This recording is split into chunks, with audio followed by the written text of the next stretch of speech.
Hi there. In our devotion today, I want to take you to First John chapter 4. First John chapter 4, let me read few Bible verses and then we'll talk about it. It says in verse 7, "Dear friends, let us love one another, for love comes from God. Everyone who loves has been born of God and knows God. Whoever does not love does not know God, because God is love. This is how God showed his love among us. He sent his one and only Son into the world that we might live through him. This is love, not that we loved God, but that God loved us and sent his Son as an atoning sacrifice for our sins. Dear friends, since God so loved us, we also ought to love one another. No one has ever seen God, but if we love one another, God lives in us, and his love is made complete in us." Christianity is all about love. We not only are expected to love God because he loved us first, and we are expected to love one another because we cannot say that we know God without loving people.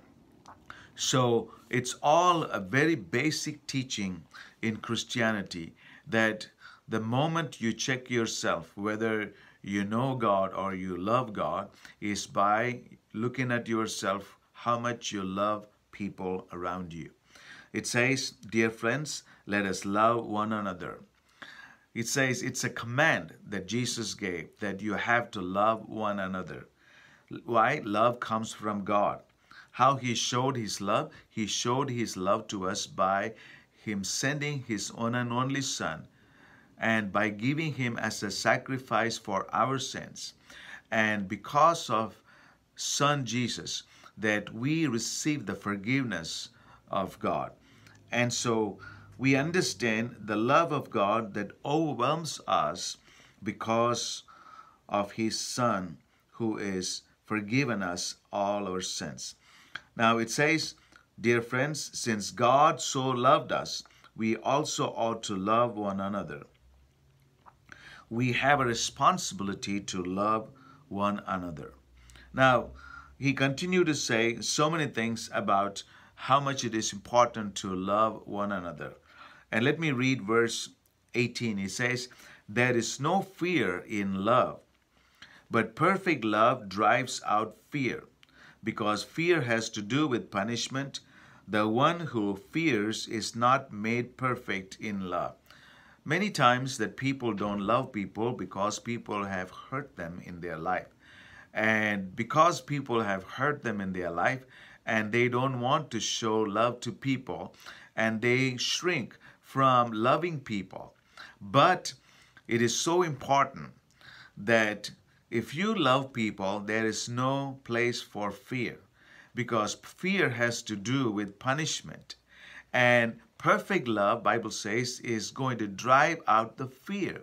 And so even though we have experienced hurtful things from people in our life, that does not give us the right to not love people.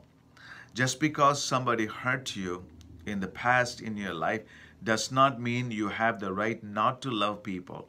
Because God is love and he has given us his Son and showed his complete love for us, and his love forgiven us because Jesus died on the cross for our sins. He has become the sacrifice for our sins, and we experience perfect love from God. And so the responsibility is now on our shoulders, is because we have experienced God's love and we have to love other people the same way. Now look at verse 19. It says, "We love because he first loved us."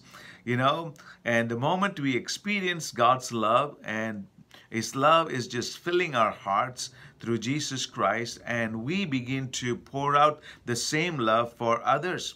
We are experiencing love from God first, and that in turn that we begin to love other people. Let me finish reading. It says in verse 20, it says, if anyone says, I love God and yet hates his brother, he is a liar. For anyone who does not love his brother, whom he has seen, cannot love God, whom he has not seen.